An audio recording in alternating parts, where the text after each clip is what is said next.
probably the people who have actually grown up like as preachers' kids and stuff like that, it's like a lot of us that are, especially like nowadays, a lot of us don't believe at all anymore.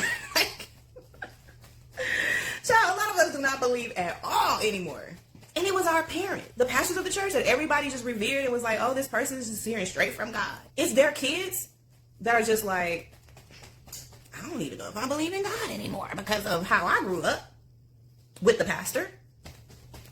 You ever think about the seriousness of that? Like, really, break that down.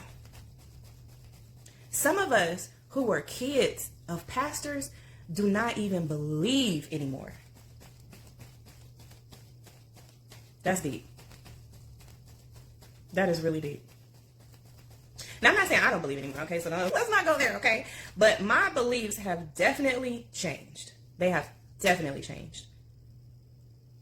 And now I feel, if I know, this is more than even a feeling, it's a knowing that I am much closer. I have a much deeper personal relationship with God now.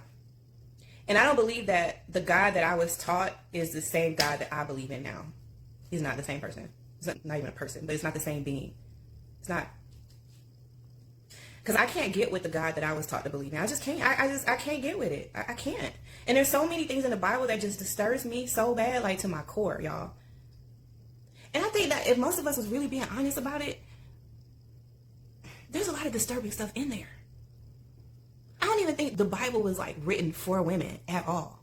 Like, I think it was written for men by men. Because, like, where are we? Where are we? It's crazy. Anyway, y'all, I got off on a whole tangent.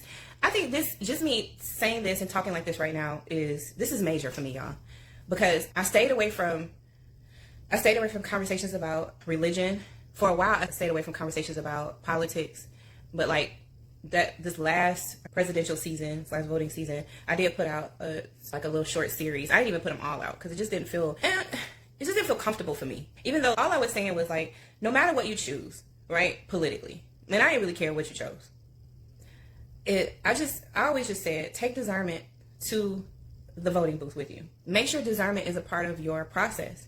And that's all I could ask for, right? That's all I could ask for, because I truly believe that no matter how a person voted, most of the time if they just use discernment, if they really checked in with themselves, and that was good enough for me. Because I believe that most people thought that they were doing what was best. They were voting the best way that they thought to do it. And over time, your discernment gets sharper with experience, with research, with facts, with seeing how things turn out. Sometimes you see how things turn out, and then later you decide, well, you know what, I would make a different decision now because now I've actually experienced that thing.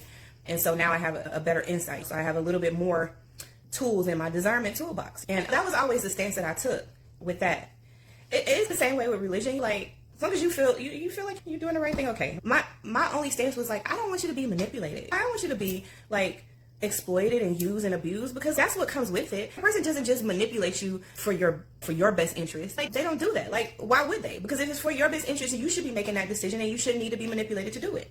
I should be able to just tell you how these things benefit you, and you decide for yourself. Yeah, I'd rather go with what benefits me, and then there's no manipulation necessary. So even in my book, I talked about how there's good manipulation and bad manipulation. And even though like manipulation always gets like a bad connotation, like sometimes I don't believe that people actually intend to do harm. But really, there's no good manipulation, because if it was good, it wouldn't need manipulation to be a part of it. You know what I mean? Like, if it was good, you wouldn't need to manipulate. So why do you need to manipulate? It's because it's not good.